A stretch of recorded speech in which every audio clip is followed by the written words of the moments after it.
Hello बच्चों, let's read the question. The question is a solid cylinder of mass capital M equals to 1 kilogram and radius R equals to 0.5 meter is pivoted at its center and has three particles of mass M equals to 0.1 kilogram mounted at its perimeter in the vertical plane as shown in the figure. The system is initially at rest. Find the angular speed which is omega of the cylinder when it has swing through 90 degree in anti-clockwise direction. अगर ये anti-clockwise direction में 90 degree से rotate कर जाए तो इसका angular speed जो होगा वो क्या होगा, वो हमें कैलकुलेट करना है। तो देखिए इस क्वेश्चन को सॉल्व करने के लिए जो हमारा की कॉन्सेप्ट रहेगा, हम जानते हैं कि ओमेगा हमें निकालना है। तो इसमें एक तो क्या हम रोटेट कर रहे हैं तो इसकी पोजीशन में चेंज हो रहा है, ठीक है। और जहां भी पोजीशन में जब चेंज होता है तो पोटेंशियल एनर्जी में चेंज होता है। तो सबसे पहले तो हम एनर्जी कंजर्वेशन लगाएंगे, ठीक है। इसमें पहला कॉन्सेप्ट एनर्जी कंजर्वेशन। दूसरा हमें इस पूरे सिस्टम का क्या निकालना पड़ेगा, आई निकालना पड़ेगा, जो हमारा क्या है, मोमेंट ऑफ इनर्शिया है, ऑफ इनर्शिया, ठीक है।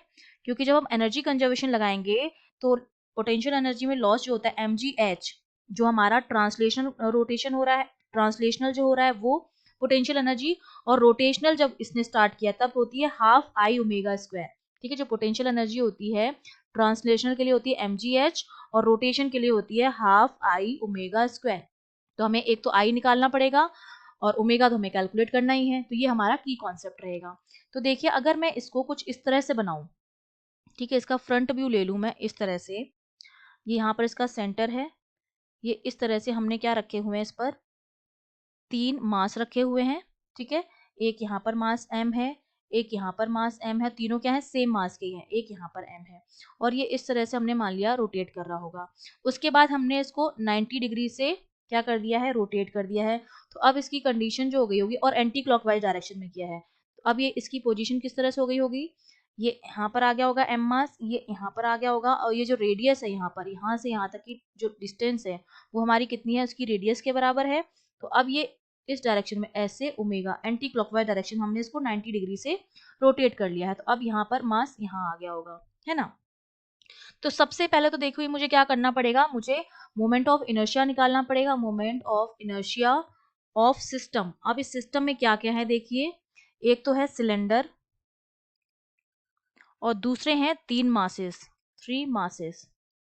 तो सिलेंडर की वजह से जो मोमेंट ऑफ इनर्शिया आएगा about the axis which is passing through centre, उस एक्सिस से जो इसके सेंटर से पास हो रही है वो हमारा होता है सिलेंडर के लिए एम आर स्क्वायर बाई 2, और मासेस के लिए कितना हो जाएगा, मोमेंट ऑफ इनर्शिया क्या होता है, एम इंटू आर स्क्वायर।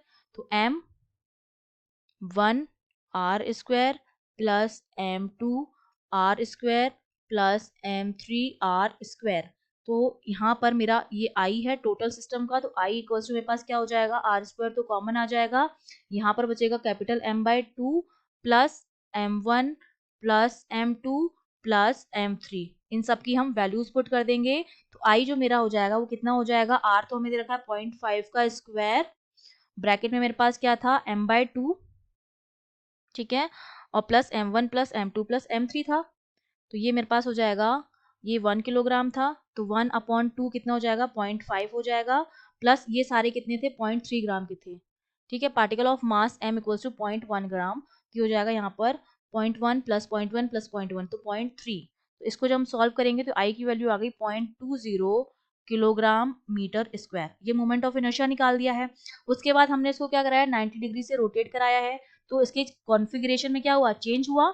तो क्या होगा, जब कॉन्फ़िगरेशन में चेंज होता है तो लॉस इन पोटेंशियल एनर्जी अकर होगा। तो हम लिख सकते हैं कि जो लॉस होगा पोटेंशियल एनर्जी में, लॉस इन पोटेंशियल एनर्जी, वो मेरा किसके बराबर होगा, गेन इन, यहाँ पर जो मैंने लिखी थी हाफ आई स्क्वायर, ये मेरी क्या होती, काइनेटिक एनर्जी, क्योंकि हम जानते हैं कंजर्वेशन ऑफ एनर्जी से ये मेरी पोटेंशियल एनर्जी थी। तो कंजर्वेशन ऑफ एनर्जी से हम जानते हैं कि जो टोटल होता है काइनेटिक एनर्जी और पोटेंशियल एनर्जी का, वो क्या रहता है, हमेशा कांस्टेंट रहता है। अगर एक एनर्जी जो होती है वो डिक्रीज होगी तो वो दूसरी एनर्जी में ही कन्वर्ट हो रही होती है बेसिकली। तो जो पोटेंशियल एनर्जी में लॉस होगा वो हमारा गेन इन काइनेटिक एनर्जी होगा, जो कि मेरी रोटेशनल काइनेटिक एनर्जी होगी, क्योंकि हम रोटेट करवा रहे हैं सिस्टम को।